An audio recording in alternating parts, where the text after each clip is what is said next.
આ માતાની દુઆ અને બસ ડ્રાઈવર સાથે બનેલી ઘટના। આ સૌરાષ્ટ્રના દરિયા કિનારે ખીજડાવદર નામનું ગામ હતું। આ ગામમાં જન્મેલો વીર ધવલ બાળપણથી જ માતૃભક્તિ અને કર્મના સંસ્કાર સાથે ઉછર્યો હતો।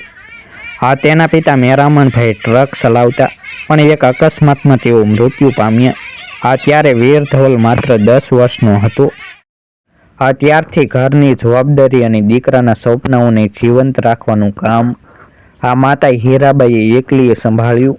હીરાબા મજબૂત મનની, ધાર્મિક, સાદી અને કરુણાથી ભરેલી સ્ત્રી હતી। ગામના મંદિરમાં રોજ દીવો પ્રગટાવવો, પ્રાર્થના બોલવી અને દરેક કામ પહેલાં ઈશ્વરનું નામ લેવું એ તેમની શ્વાસ જેવી ટેવ હતી।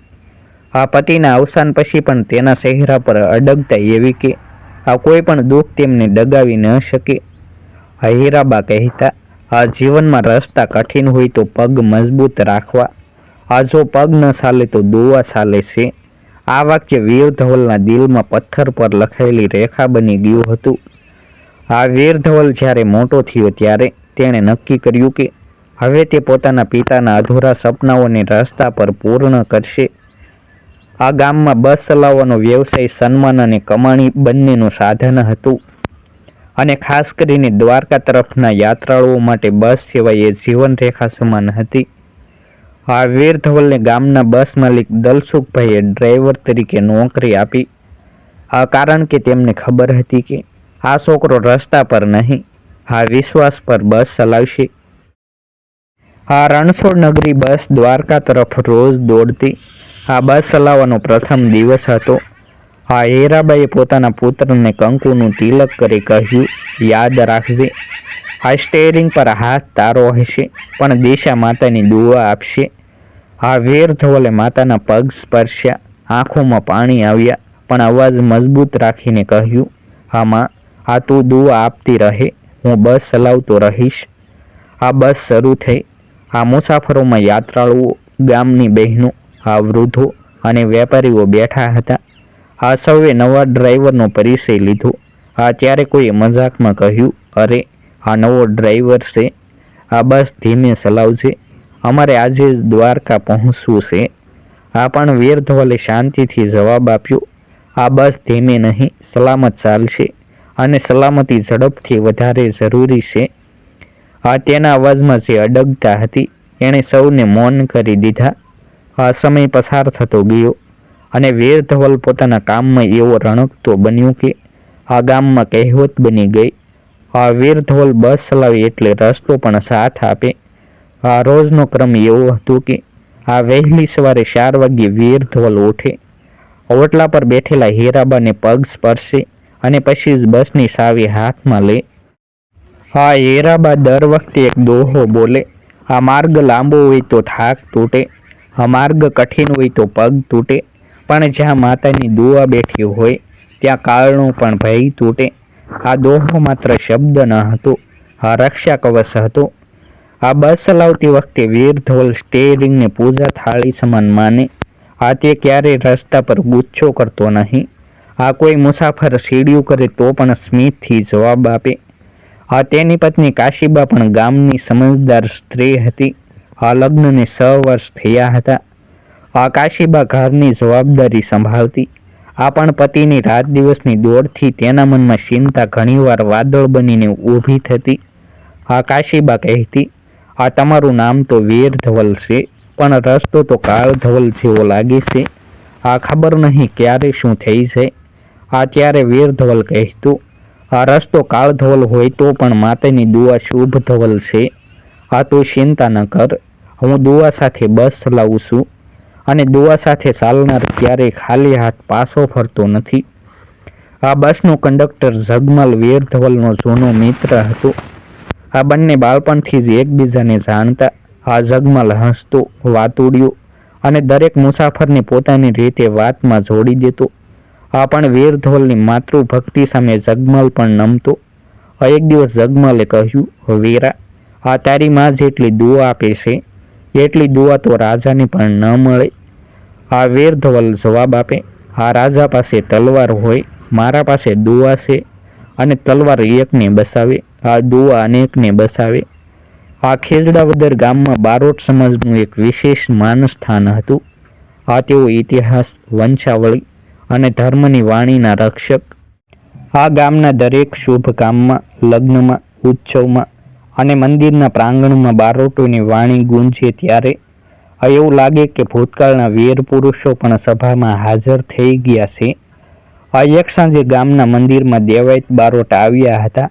તેઓ મધ્યમ વયના, ગંભીર, ચહેરા પર તેજ અને અવાજમાં એવી તાકાત કે સાંભળનારના શ્વાસ રોકાઈ જાય. તેમના હાથમાં રાવણ હતો અને ગળામાં દોહાની અખંડ ધાર. આ મંદિરમાં વીર ધવલ પણ હાજર હતો. દેવાયત બારોટે વીર ધવલને જોયો અને કહ્યું, તું તો રસ્તાનો દીવો છે, પણ યાદ રાખ, આ દીવો ત્યારે જ જલે જ્યારે તેલ પૂરું હોય. તારી માતાની દુઆ એ તારા જીવનનું તેલ છે. વીર ધવલ નમ્યો, હાથ જોડ્યા અને કહ્યું, બારોટ દેવાયત, તમારી વાણીમાં પણ રક્ષા છે, પણ મારી માતાની દુઆમાં આશ્રય છે. દેવાયત હાસ્યા, પણ એ હાસ્યમાં પણ શ્રદ્ધા હતી. તે દિવસે ગામમાં ભારે ધુમ્મસ હતું. શિયાળાની ઋતુ, હવામાં કડક ઠંડી અને માર્ગ પર શાંતિ. વીર ધવલ અને જગમલે બસ યાત્રા પૂરી કરી ગામ તરફ પાછા ફરવાનું શરૂ કર્યું. બસ અડધી ભરેલી હતી, કારણ કે ઘણી બહેનો ગામ વચ્ચે ઉતરી ગઈ હતી. હવે માત્ર 10 મુસાફરો બાકી હતા. 2 વેપારી, 3 વૃદ્ધ, 1 માતા પુત્ર અને 1 સાધુ, જે સફેદ વસ્ત્રમાં શાંત બેઠા હતા. પણ તે સાધુએ પોતાનો પરિચય આપ્યો નહીં. બસ ચાલતી રહી. જગમલે કહ્યું, આજે બહુ શાંતિ છે. વીર ધવલે જવાબ આપ્યો, શાંતિ એ પણ ઈશ્વરનો અવાજ છે. બસ તેને સાંભળવાની કળા હોવી જોઈએ. અચાનક બસના પાછળના ભાગમાંથી બાળક રડવાનો ધીમે અવાજ આવ્યો. માતા તેને શાંત કરાવતી હતી, પણ વૃદ્ધોમાંથી એકે કહ્યું, ભાઈ, આ બાળક બહુ અવાજ કરે છે, બસ રોકી દેજો, અમારે શાંતિથી જવું છે. વીર ધવલે બસ ન રોકી, પણ અવાજ કડક કરી કહ્યું, બાળકનો અવાજ ફરિયાદ નથી, તે જીવનનો સાદ છે. શાંત થવું હોય તો અવાજ બંધ ન કરાવો, મન ખુલ્લું રાખો. વેપારીઓ એકબીજાને જોવા લાગ્યા. આ માણસ બસ નહીં, સંસ્કાર ચલાવે છે. એ સૌને સમજાઈ ગયું. બસ આગળ વધી છે. ગામથી 15 કિલોમીટર પહેલા એક જૂનો પુલ આવે છે. જેના નીચે નદી સુકાયેલી, પણ રાતે તેમાં પાણી ભરાઈ જાય ત્યારે ભયાનક લાગે. પુલ નજીક પહોંચતા દેવાયત બારોટ રસ્તાની બાજુ ઊભા દેખાયા. વીર ધવલે બસ ધીમે કરી. દેવાયત બારોટ ચડ્યા અને ચડતા જ બોલ્યા, આ બસમાં ઈશ્વરનો સાદ કેમ બનશે? જગમલે જવાબ આપ્યો, શાંતિ છે એટલે. દેવાયત હાસ્યા અને કહ્યું, શાંતિ હોય તો વાણી વધારે જરૂરી, કારણ કે શાંતિમાં ભય વધારે સંભળાય છે. પછી દેવાયતે રાવણ હાથો સંભાળ્યો અને દોહો શરૂ કર્યો. હાથમાં સ્ટેરિંગ હોય, રસ્તો લખાયેલો હોય. બસ ચાલે છે શરીરથી, પણ આત્મા માતાની દુઆથી સુરક્ષિત હોય. મુસાફરોમાં એક વૃદ્ધે કહ્યું, બારોટ દેવ, રાતે દોહો ગાવો યોગ્ય છે? દેવાયતે જવાબ આપ્યો, યોગ્યતા સમયથી નહીં, ભાવથી નક્કી થાય છે. જ્યાં માતાની દુઆ ગવાય ત્યાં રાત પણ પ્રભાત બને છે. વીર ધવલ બસ ચલાવતો, દેવાયત દોહા બોલતા, અને બસમાં એક અલગ જ આધ્યાત્મિક માહોલ રચાયો. મુસાફરો મંત્રમુગ્ધ, રસ્તો શાંત અને બસની અંદર ભક્તિનો ઘંટનાદ. આ સમયે દેવાયત બારોટે હીરાબાના જીવનની વાત શરૂ કરી. તેમનો સંઘર્ષ, તેમની અડગતા અને તેમની દુઆઓની અનોખી તાકાતનું વર્ણન કર્યું. તેમણે કહ્યું, જ્યારે વીર ધવલના પિતા અવસાન પામ્યા, ત્યારે હીરાબાઈએ ક્યારેય ઈશ્વરને પ્રશ્ન ન કર્યો. તેમણે માત્ર એક વાક્ય કહ્યું, તું માર્ગ લઈ ગયો, હું દુઆ રાખું છું. દુઆએ સૌના દિલ હલાવી દીધા. બસ આગળ વધી છે. રસ્તા પર એક દીવો દેખાય છે. લાલ કપડાથી બાંધેલો દંડ અને તેની બાજુ ઊભેલો માણસ. વીર ધવલ બસ રોકે છે. માણસ બોલે છે, આ પુલ આગળ ખાડો છે, બસ ધીમે ચલાવજો. દેવાયત બારોટ ગંભીર અવાજે બોલે છે, આ સંકેત સામાન્ય નથી, આ રસ્તો હવે પરીક્ષા લેશે. વીર ધવલ બસને આગળ લઈ ગયો. પરંતુ હવે બસની અંદરની શાંતિ માત્ર મૌન ન રહી. એમાં એક અજાણ્યો ભાર ભળી ગયો હતો. દેવાયત બારોટ આગળની બેઠક પાસે આવીને બેઠા અને પોતાના રાવણ હાથાના તારને ધીમે ધીમે સ્પર્શતા રહ્યા. જાણે તેઓ પણ રસ્તાના દરેક ધબકારને પોતાની આંગળીઓથી માપી રહ્યા હોય. રાત ઘેરી હતી. નદીના પુલ સુધી પહોંચવામાં હવે માત્ર 2 કિલોમીટર જેટલું અંતર બાકી હતું.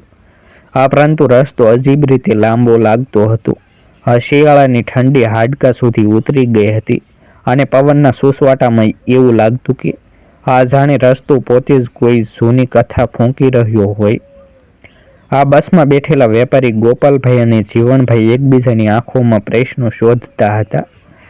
વૃદ્ધ કાનજીભાઈ અને લાલજીભાઈ બેઠા બેઠા ઈશ્વરનું નામ ગણગણતા રહ્યા અને માતા સોનલબા પોતાના પુત્ર મનહરને ગોદમાં બેસાડી વારંવાર બસના ઝૂકતા અવાજ પર નજર દોડાવતી હતી. પ્રાગજીનું મન પણ અશાંત હતું. કેમ કે રોજ જે પુલ તેઓ પાર કરતા એ આજે જાણે એક નવી જ ઓળખ સાથે સામે ઊભો થવાનો હતો. બસ પુલની નજીક પહોંચે એ પહેલા જ વીર ધવલને સ્ટેરિંગમાં ધીમી ધ્રુજારી અનુભવાઈ. એ ધ્રુજારી ડરના કારણે નહીં, પરંતુ જવાબદારીના ભારના કારણે હતી. વીર ધવલે મનમાં માતા હીરાબાના પગનો સ્પર્શ યાદ કર્યો.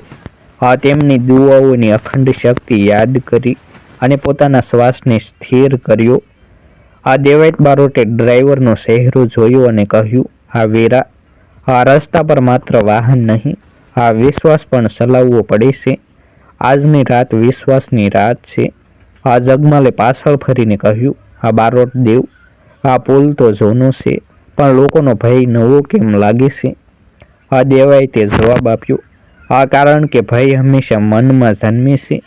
મન જ્યારે પરીક્ષા સામે આવે ત્યારે ભયનું કદ વધી જાય છે.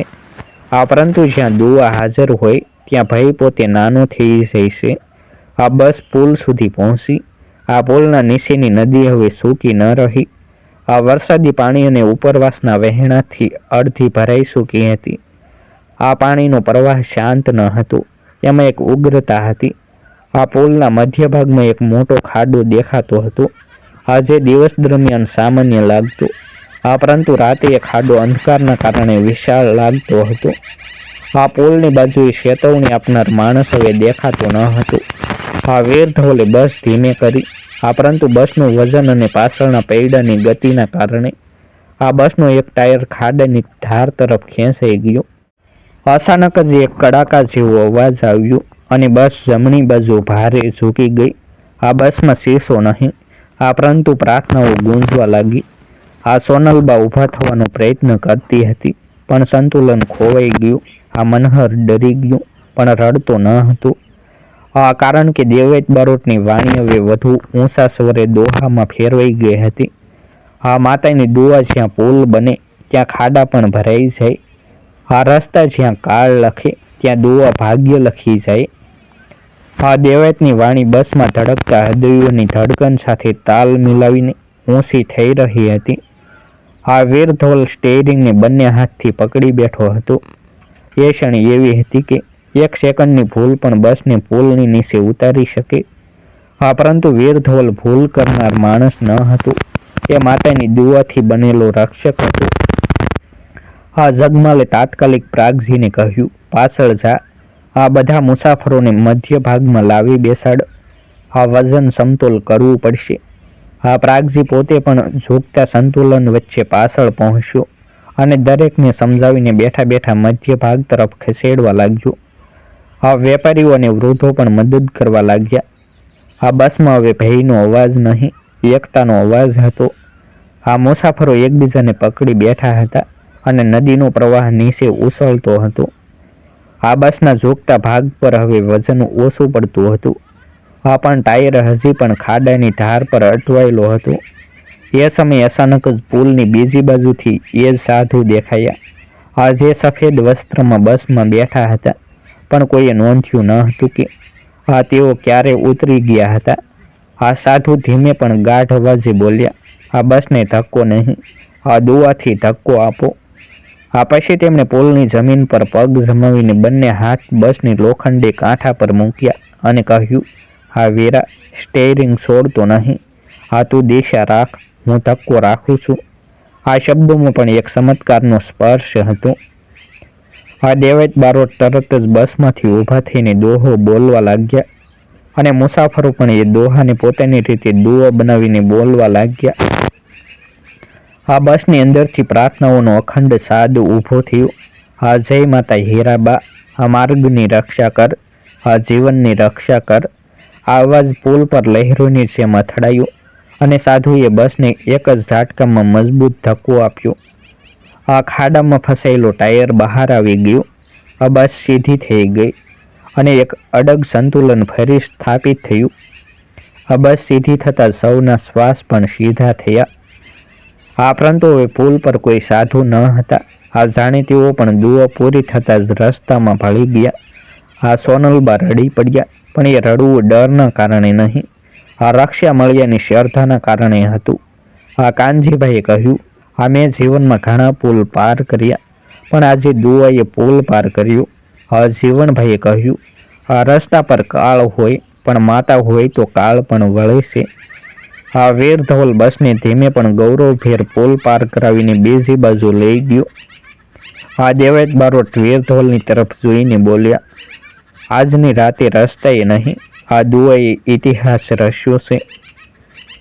આ બસ સુરક્ષિત રીતે બીજા બાજુ પહોંચતા આ વીરધવલની આંખોમાં હળવો આનંદ ભરાયો. એ દ્રશ્ય કે જેમાં રસ્તાએ જીવલી રાખી હતી, આ હવે માત્ર એક યાદગાર ઘટનામાં રૂપાંતરિત થઈ ગયું. આ ગામ તરફ જતા રસ્તા પર બસમાં રહેલા દરેક મુસાફર નક્કી થઈ ગયા હતા કે આ રાત સામાન્ય રાત નથી.